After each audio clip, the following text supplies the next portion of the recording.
Something very shocking just happened in Buckingham Palace. Starting today, Camilla is finished. She is not queen anymore. And she brought this on herself. Charles caught her doing something with his own eyes. Something so dangerous that it put the whole throne at risk. He stood in front of her and asked one harsh question. "Did you do it or not?" Her answer shocked everyone. Right then and there, Charles accepted abdication at once and chose his son. And what he did to Camilla in the moments after is something nobody inside that palace will ever forget. The anniversary gift that exposed the Queen's betrayal. 7 days before Charles stood before his whole kingdom and took everything away from his own wife, he was alone in a hallway, holding a small box, like it was the last good thing left in his life. This was Sandringham, the king's private home. It was late autumn, and the night felt too still, like something bad was about to happen. That night was the wedding anniversary of Charles and Camilla. Cancer had been slowly wearing down his body for months, and every step through that hallway took something out of him. Still, he had made time to choose a gift. Inside, a small, dark green velvet case, was a brooch he had picked himself. At that moment, he was not thinking like a king. He was thinking like a husband. A man who fought against a whole kingdom to marry her. A man who believed she would stay by his side while his body slowly grew weaker. He walked past a painting of his late mother, Queen Elizabeth, without even looking at it. He had no idea that in 30 seconds he would wish he had stopped and looked at her face one more time, because as he came near Camilla's door, he heard her voice, and something about it made him freeze. This was not the soft voice he had married. Not the one that used to calm a whole room just by speaking. This voice was sharp, cold, and controlled in a way he had never heard before. She was on the phone. Royal rules said he should knock before entering the Queen's private rooms. But something deep inside him, older than rules, stopped his hand just an inch from the carved oak door. And this is where it turns dark. He heard her say, "I don't want it to sound critical, Harland. I want it to seem more serious than it really is. Do you understand? Add the right phrases. Severe exhaustion requires indefinite rest. That will convince the council that the king must take a long period of recovery." Think about that for a moment. Harland was not just any doctor. He was Charles's personal doctor. A man he had trusted for years. A friend inside that palace. And his own wife was telling that man to lie about his health. Charles did not move. He could hardly breathe. His fingers gripped the velvet case so tightly that his knuckles turned white. He was not a king then. He was just a man, standing in a hallway, learning that his own wife was planning against him. The call ended. Almost at once, she called someone else. This time her voice changed. It became lighter, almost cheerful, like someone who already believed she had won. "Good. Then we move ahead exactly as planned. I need the paperwork for changes in the royal committee ready right away. We cannot let those weak, uncertain fools get in our way. They will agree to anything if it is presented as being for the good of the crown." She gave a small laugh after saying that. "Charles's condition will require him to rest. While that happens, I will create a temporary regency council to keep stability." Think about what that means. She was not only lying about his health, she was building a plan to take control of the kingdom while he was too sick to stop her. The velvet case slipped from his hand. It landed on the carpet without a sound, but inside his chest, it felt like glass breaking into 1,000 sharp pieces. He had seen ambition change ministers and advisors before, men who wanted power and did not even try to hide it. He had never thought that same hunger could live inside the woman sleeping 2 doors away from him. Because Camilla did not only want to keep her crown, she wanted to be the one pulling every string in that palace from a room no one else could enter. Charles turned and walked back down the hallway, slower now. He left the velvet box exactly where it had fallen. He did not pick it up. It stayed there on the carpet, a small green sign of something honest that had just been broken. Back in his rooms, the tiredness hit him in a different way. This time it was not the cancer, it was something heavier. He stood by the window and watched the darkness swallow the whole estate. And then the throne stopped being only a chair. It became the one thing he still had to protect. Except now the war he was fighting was not against the sickness in his body. It was against the woman he had married. The one sleeping 2 doors away, with no idea that her husband had just heard everything. Hunting the betrayer. Days later, Charles cleared his whole calendar and told the palace he needed rest. That was a lie. He was done focusing only on the cancer eating away at his body. Now he was hunting the person trying to destroy his crown. What he needed now was proof. Proof that the call he heard outside her door had really happened. Proof strong enough to place before the royal council and crush her plan before she finished pulling his power out of his hands while he was still alive. So he began where truth often hid. The private library, where centuries of leather-bound records sat untouched. The first thing he needed to know was simple. Had his doctor really gone through with Camilla's plan? He had. Days earlier, Camilla made that call, and the doctor did exactly what she told him to do.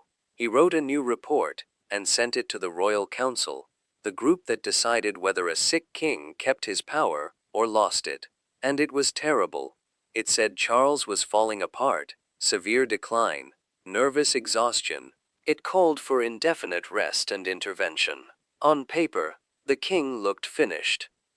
According to reports, everything changed when Charles's nurse stepped in.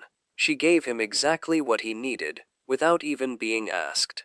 She had cared for Charles herself during that examination, and she always kept her own copy of what she wrote. Good thing too, because paperwork in that palace had a way of disappearing. For days, she had heard talk around the staff rooms. Open lies about the king, saying he was seriously ill. Some even whispered that he only had months left. She knew what she had written down that day, and none of those rumors matched it. She was disgusted. She needed to find the king quickly. She found him alone in the library that same night and placed her real report on his desk. She never explained herself. She did not have to. Her version told a very different story. The king was stable, nothing even close to life-threatening at all. Charles placed the 2 reports side by side under his desk lamp. He read them once, then read them again. None of it made sense. This was not some simple office mistake. Someone had built this on purpose. Somewhere in the palace, Camilla had pressured the doctor, or paid him, and he had done what she wanted. While Charles buried himself in evidence, Camilla was putting on a performance. In public, she acted like the devoted, worried queen, telling everyone how frightened she was for her husband's health, and how badly the kingdom needed someone calm to step in. Behind closed doors, she met with senior officials and planted the same poison into every talk. The king might not be able to run things right now. Someone else needed to hold the kingdom together before everything collapsed. With the people who hesitated, she became desperate. Very desperate. She offered them something better than loyalty. Promotions, larger budgets, more power than they had ever held in their careers. Her plan was simple and cruel. A temporary regency council dressed up as protection for the crown, with herself sitting at the top of it like she owned the throne, and it was working. Every day, more names quietly moved to her side. The palace was splitting apart along a line nobody could see except the king sitting alone in his library, holding 2 fake reports that proved his own wife was setting the crown on fire from the inside. Charles put the papers down and understood something with painful clarity. He was no longer racing only against the cancer in his body. He was racing against his own wife, and paper by itself was never going to be enough to stop her. What he needed now was something that would bring her whole plan crashing down. The moment Camilla lost everything. Charles did not know it yet, but the thing that would destroy Camilla's plan was never going to come from him. It came from a laptop screen at Kensington Palace, late at night, while the rest of the building slept. Princess Kate Middleton handled the messages for the Royal Medical Office, sorting through notes between doctors, schedulers, and palace staff. It was a normal part of her work, something she never usually thought about. Most nights, it was just routine paperwork. But that night was different. She was going through Charles's doctor messages when she found a strange thread. Almost the whole conversation between him and Queen Camilla had been deleted. Nearly all of it. One message had been left behind. It was short. The doctor had written, "Are we still doing this the way we discussed?" Camilla had replied with 4 words, "Yes, exactly as planned." That was all that remained. No names, no numbers, no clear explanation of what it meant. Kate's hands turned cold on the keyboard. Why would a doctor message the Queen in private at 2 o'clock in the morning? Why would he delete a whole conversation unless he was hiding something he was afraid of being caught doing? Kate stood up at once from her desk and went straight to find her husband. William was still awake in his study down the hall. Kate placed the laptop in front of him without saying a word, and watched his face as he read it. Both of them were angry and desperate to get to the bottom of Camilla's plan, so they began working right away. They wanted proof so strong that no one could explain it away. Across the city, behind the locked door of a private library at Buckingham Palace, the king was hunting for the exact same thing, and none of them knew that yet. The doctor was the clear place to begin. He was a respected man, with a long and clean career. No history of corruption, which meant only one thing. He had not chosen this on his own. Someone had pushed him into it. You see, every phone line in the palace was recorded for security, a rule that had existed for decades. No one thought much about it. Hidden inside those recordings was something shocking, something Camilla believed no one would ever think to search for. It was not the same conversation Charles had overheard outside her door. This was a different call.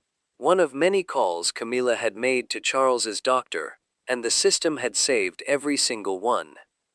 William pressed play. Kate Middleton stood beside him.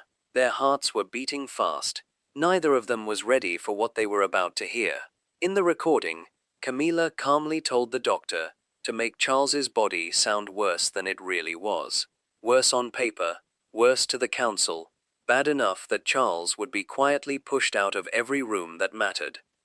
There was no shake in her voice, no guilt anywhere in it. Only instructions spoken the way someone orders a meal. William's hand was shaking by the time the recording ended. Kate Middleton had gone completely pale. Neither of them spoke for several long seconds. It was confirmed now. Impossible to deny. William and Kate Middleton drove straight to Buckingham Palace early the next morning. Charles took the small recorder in his hands, and for a moment he only stared at it, as if he already knew what was waiting inside. Then he pressed play anyway. Camilla's voice filled the room, cold and sure, talking about her own husband as if he were just an item on a list. Charles's face did not change, but his knuckles turned white around the recorder, and his breathing slowed in that way it does, right before someone makes a choice they can never undo. This was his own wife talking about him, like he was a problem that needed to be removed. Charles said nothing for a long moment. Then he stood straighter. Because whatever this had just done to him as a husband, he still had one move left to make as a king. He decided to give her one last chance to tell him the truth to his face before he did anything else. Charles sent for William and Kate Middleton first, and then for Camilla. He wanted all 3 of them in the same room before he spoke a single word out loud.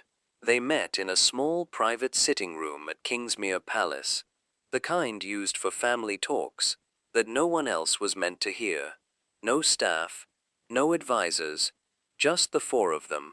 William walked in, thinking this was about his father's treatment plan.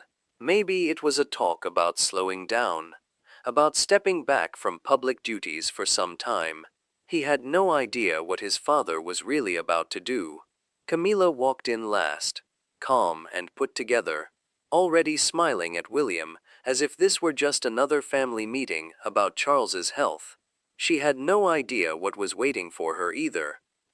Charles did not waste time with small talk. He placed the small recorder on the table between them and pressed play. Her own voice filled the room, calm and cold, telling Harlan to make a sick man sound sicker than he truly was, so the council would push him out of power, while he was too weak to fight back. William sat completely still, jaw tight, watching his stepmother's face instead of the recorder. Kate's hands were folded tightly in her lap, her knuckles pale. Camilla's smile did not vanish at once. It only became thin, stretched too tightly to look real. For 1 second, before she caught herself, something flashed across her face that looked almost like fear. When the recording ended, the room stayed silent longer than anyone could bear. At last Charles looked straight at her and asked one simple question: was any of it true?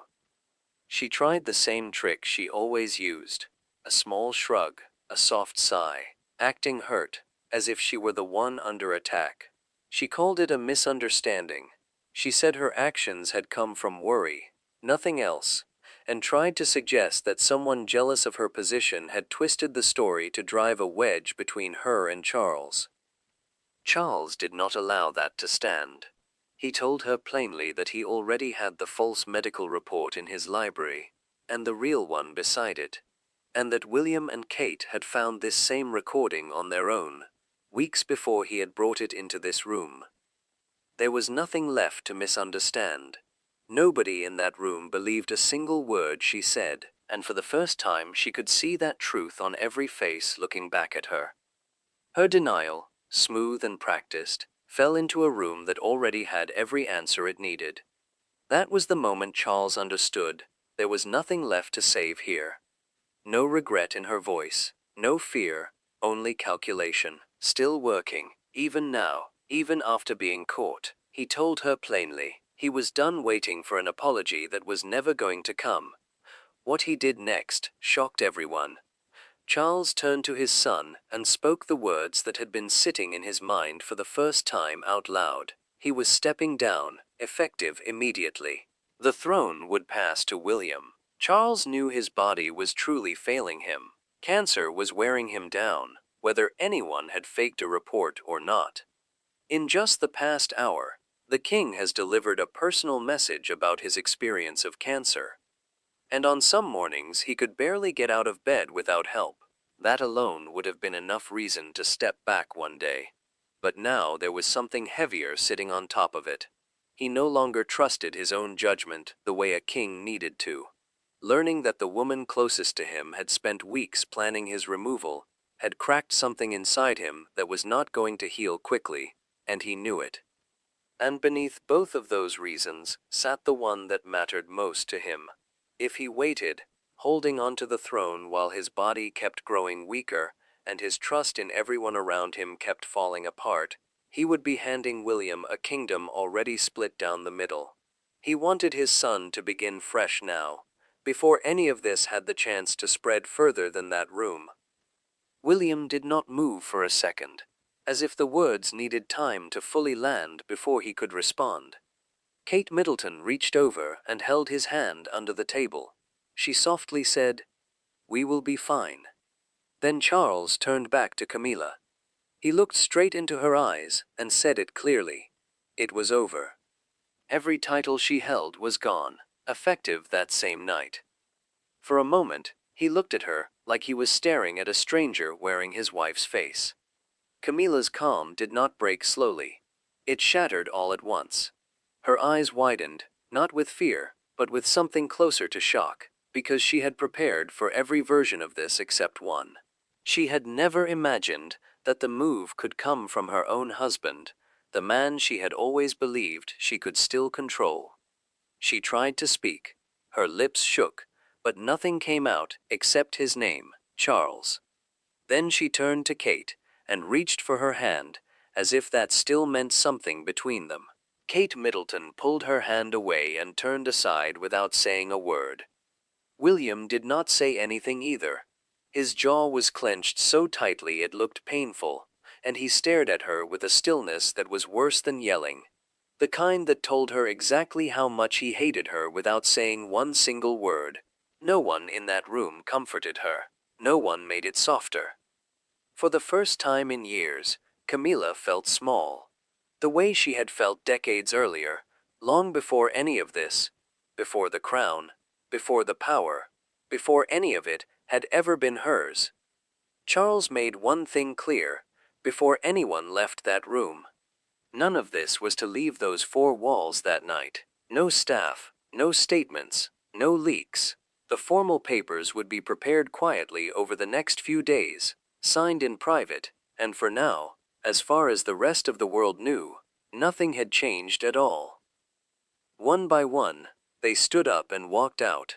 William first, then Kate, and neither of them looked back at her. Charles went last, stopping only long enough to glance at her once before he closed the door behind him. Camilla sat there alone in that small room, in the silence they had left behind, with nothing left to perform for, and no one left to perform for. But secrets like this do not stay buried for long, not inside a palace full of people who notice everything. It began to leak out. Within weeks, parts of the story had already reached news outlets outside the palace walls. No one outside that room knew the real truth yet, but the rumors were already spreading fast. Some reports said none of it was true, only gossip about a marriage breaking apart. Others said there was clearly more to the story. The months ahead would be hard for everyone involved. The palace might one day release an official statement explaining all of it, or it might not. For now, all the public has are rumors.